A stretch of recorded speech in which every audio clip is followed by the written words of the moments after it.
Axanar, Harm's Way by Daddy Star Trek. Part 1, The Indy. Captain's Log, Stardate 2243.3. The USS Indianapolis is en route to the Inverness system after receiving multiple Starfleet distress calls from the fifth planet. The Klingons continue their assault on Inverness 5 and the Starfleet support wing in orbit. Time to intercept, 2 hours. Captain Nicola Jemison switched off the log recorder and turned to her Saurian communications officer, Lieutenant Trex. "Anything more from Inverness?" Trex blinked her large yellow eyes. "Negative, Captain. Only the original distress signals. All other comms jammed." Other Starfleet crews were comprised of only one species. In this, the Indianapolis was unique and, according to Idic, had a better crew. Jemison turned to Chief Engineer Sonia at 8377, the only cyborg member of the crew. "Engineer, warp it." "I can give you warp 6.1, Sonia replied mechanically. "Best possible speed, Captain." "Number 1, take us to warp 6.1. "Aye, aye, Captain." Young yeoman Hunter, all thumbs, puppy dog paws, and poor timing, handed the daily reports to Captain Jemison. "Yeoman, I ordered you before. When I'm on the bridge, I am not to be bothered with paperwork." The man felt his face flush. Of course, Captain," he replied, turning for the turbo lift and making a warp 11 exit from the bridge.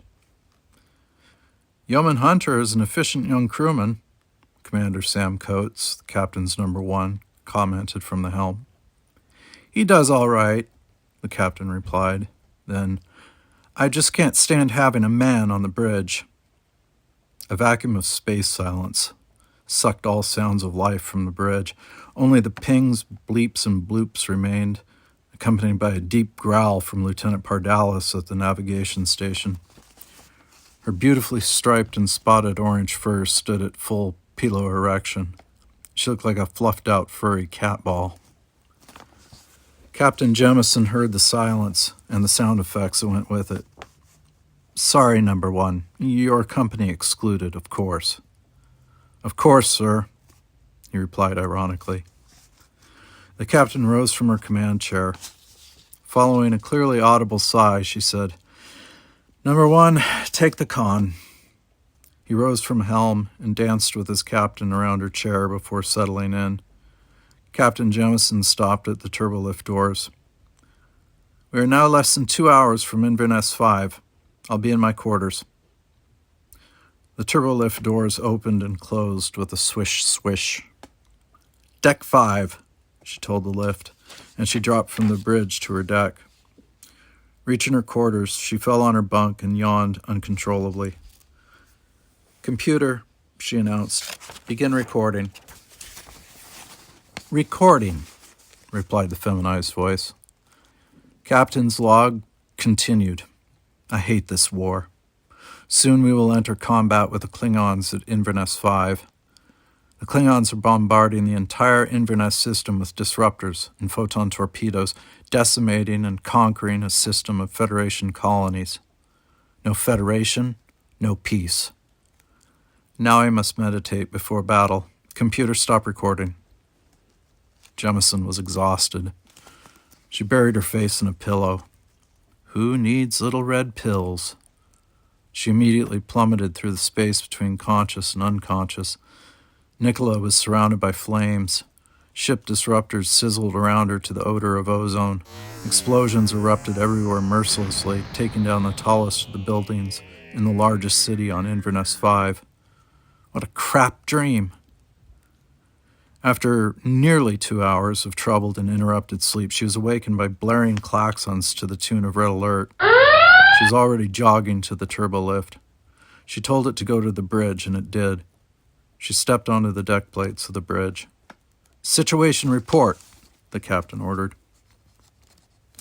We have arrived at the Inverness system, Captain, announced Fring, the science officer.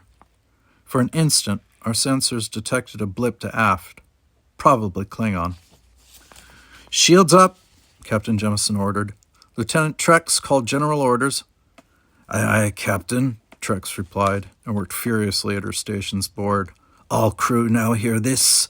Go to general quarters. All personnel to general quarters. Battle stations, red alert.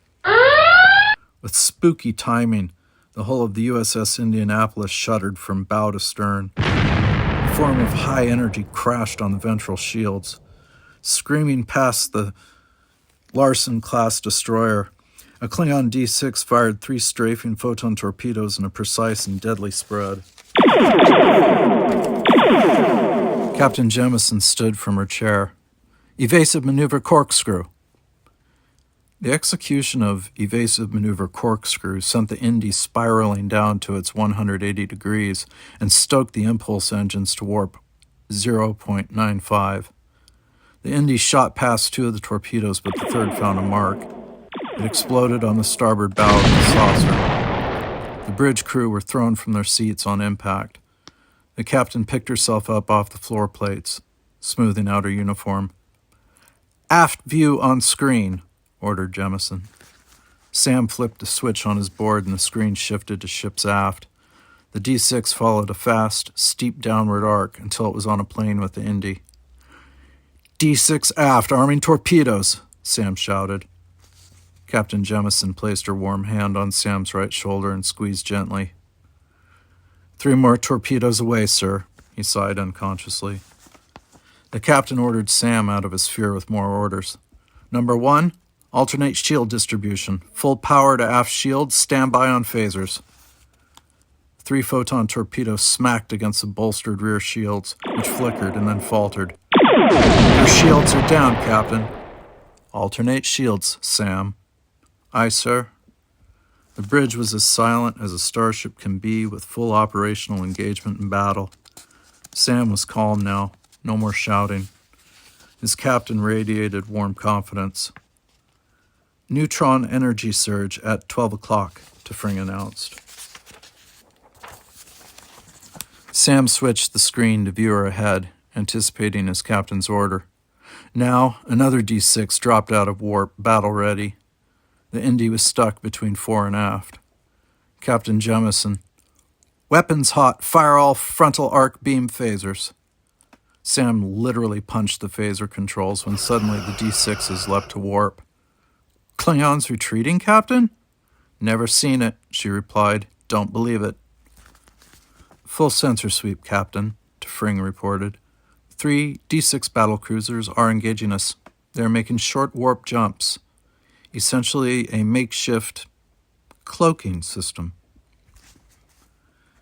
Then their warp engines are pushed to safety limits, the captain concluded. When they appear again, target all phasers and photon torpedoes on the ship's warp nacelles. The sensors just picked up a D6, ventral starboard, said Fring. Send coordinates to helm. Aye, Captain. Coordinates to helm. Coming up on my board now, Captain, Sam said, rapidly working his controls. Phasers and photon torpedoes armed and locking on target.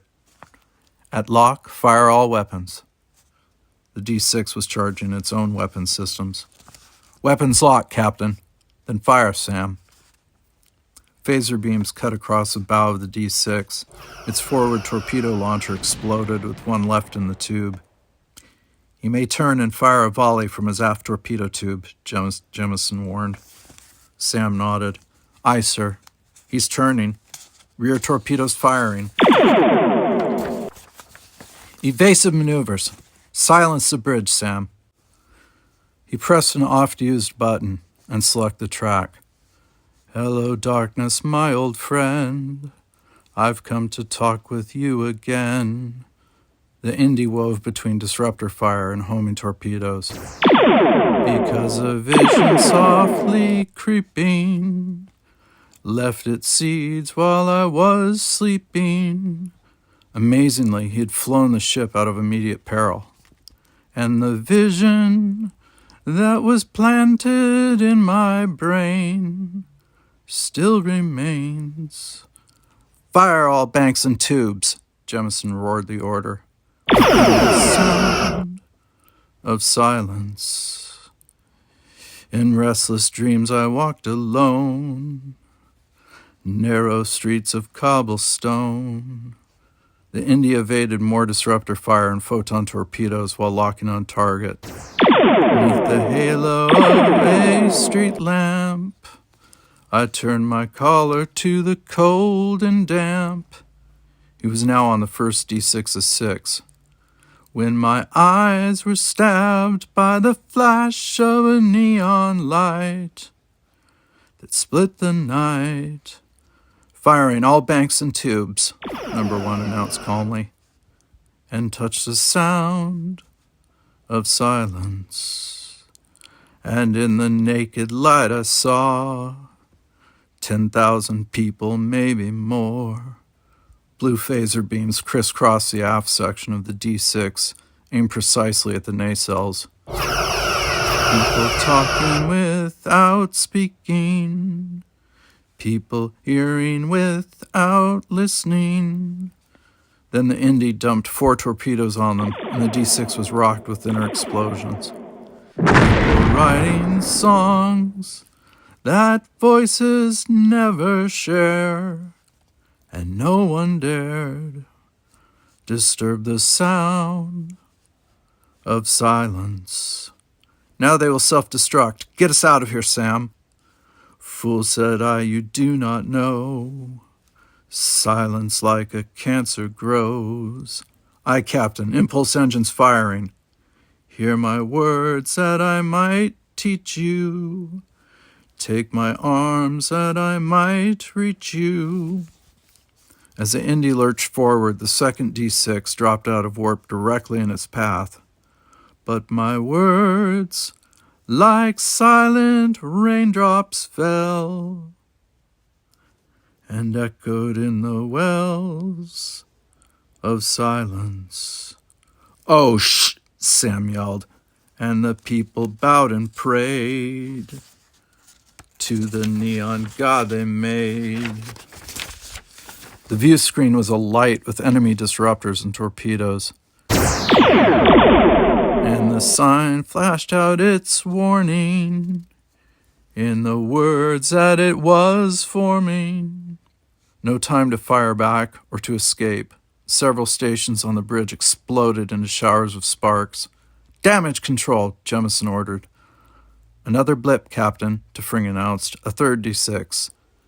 And the sign said, the words of the prophets are written on the subway walls and tenement halls. Sam, do we have weapons control? No, sir, my board is fried.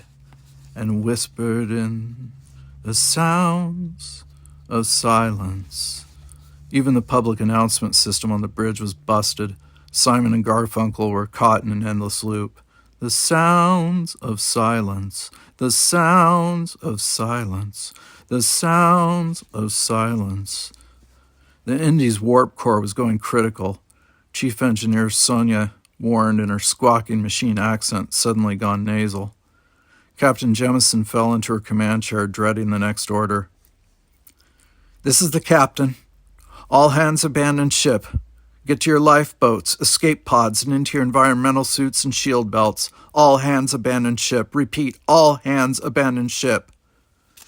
Yeoman Hunter returned to the bridge. Nobody leave without me, he cried. As the crew were escaping, the Indy exploded. Part 2, Lifeboat. Captain's log, stardate 2243.39. The impossible has happened. I have lost my ship. The Indy was destroyed by 3 Klingon D6s, and my crew. I can count only myself and the rest of the bridge crew alive. I share a lifeboat with Commanders Tefring and Sam Coates. We are connected by duranium wire and umbilical supports to Yeoman Hunter's escape pod. Lieutenant Pardalis, Chief Engineer Sonia, 8377, and Lieutenant Trex are wearing environmental suits with shield belts and are attached to the lifeboat with duranium wire and umbilical supports. We are connected by slender threads. Captain Jemison slapped a toggle, activating all comms. How are you doing, crew? Yeoman Hunter replied first from his little escape pod. Kinda cramped, Captain, but very grateful for the opportunity to live again tomorrow. Meow, Captain, said Lieutenant Pardalis. Trying to bring the cat in from the cold, sir. Jemison peered out one of the transparent aluminum windows. She waved at Pardalis, who waved a paw back at her captain. Subspace radio crackled and carried the signals of all Federation starships in the Inverness vicinity. Orders were yelled and muffled and audible in the background, desperate messages demanding immediate assistance.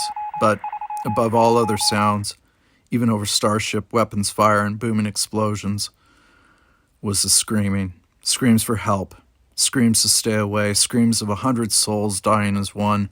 Screaming, then the pop and hiss silence as Starfleet subspace radio relayed defeat. Suddenly, Yeoman Hunter screamed over the all-comms channel. Oh my God, what the hell? Captain, please help me.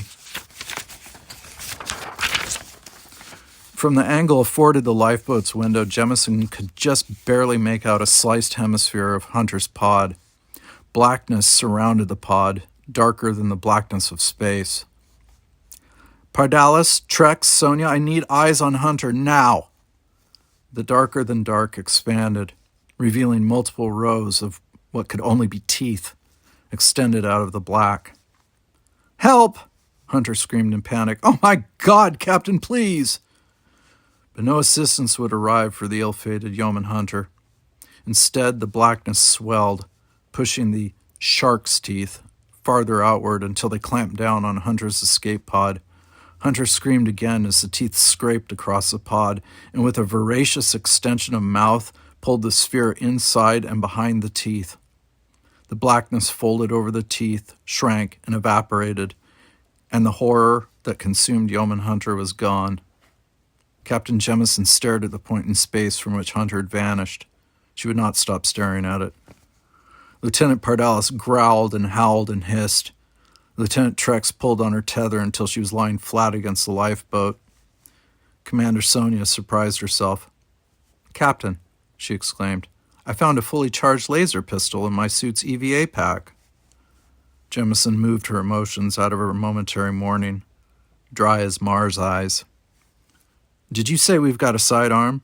Yes, ma'am. Sorry, sir. We have a laser gun. Any orders? Keep your sidearm handy, but first ratchet it to high power.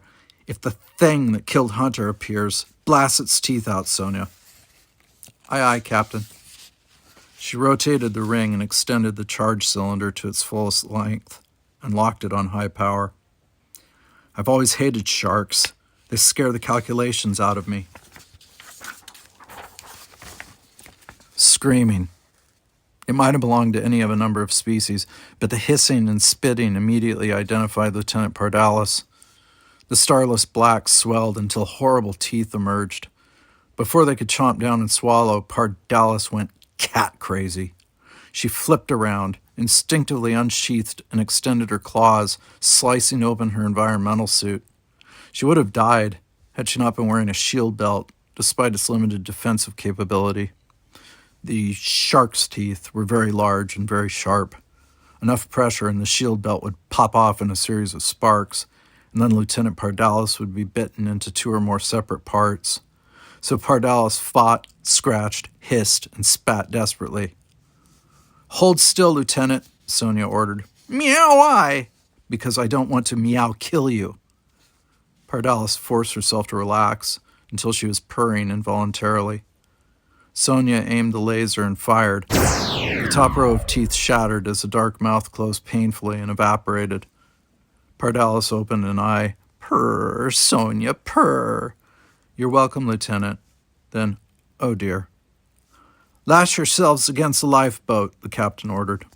Sonia watched in detached fascination as blackness and teeth closed around her waist and bit off everything below the abdomen. She fired at the mouth with her laser. The teeth fragmented and blew straight down the thing's throat. Then the mouth evaporated in a blink. Let me in. Me. Ow! I wish I could, Lieutenant, truly, but it's not possible. I don't think the shark's teeth are big enough to swallow a lifeboat. Captain, Sam said, I could swap places with Lieutenant Pardalis. Actually, you can't. Do you see an airlock? Any extra environmental suits or shield belts? There must be a way. What if I... Forget it, Sam. I'm not saying you're not noble. You are, but it just isn't possible. Sam shook his head. Pardalis and I have grown quite close, Captain. Intimate, in fact. Jemison gave Sam a queer look. You and Pardalis are in love. Sam nodded slowly. We really are, sir. She has the most beautiful pelt and soft fur. Sam! Uh-huh. What is wrong with you? Lieutenant Pardalis is a cat. So? I'm feline curious. What's wrong with that? Besides, she's not a cat. She's a Cation. Invite me to the baby shower when she's heavy with a litter of your kittens. Sam glared at her. Frankly, Captain, I find your reaction provincial. And I find your romantic taste decidedly bestial. Captain, Tefring finally boiled her cool, must I remind you of our moral imperative to Idik? Idik is your religion, Tefring, not mine. Vulcans have no religion, Captain. Then good luck with your Katra. Captain Jemison pointed at something outside the window of the lifeboat. The survivors of the USS Indianapolis were in the sights of a Klingon D6 battlecruiser. Sam groaned. No, not today. The D6 fired a photon torpedo at the lifeboat. Because it's true. Klingons don't take prisoners.